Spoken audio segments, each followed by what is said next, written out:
Oh yeah, that's some hope that I needed today. On Tuesday, tenants in Kansas City launched 3 new tenant unions, but it gets even better.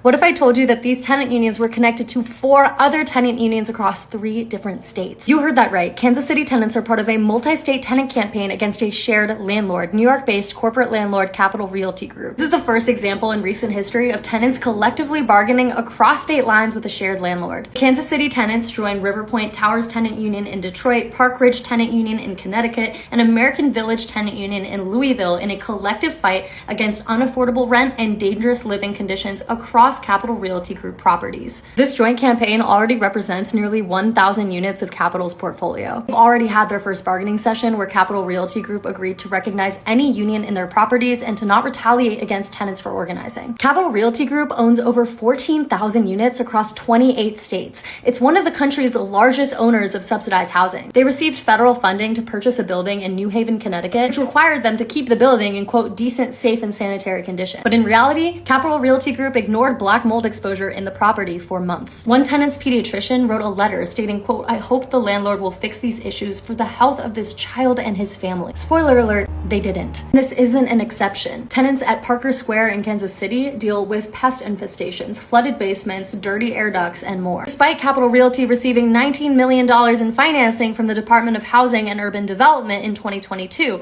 for substantial renovation of the building. In Louisville, tenants report dealing with broken AC, collapsing ceilings, broken elevators, mold, and pests. It is affecting my health. Tenants at a Capital Realty-owned senior apartment building in Detroit reported the same. Water was running down my walls.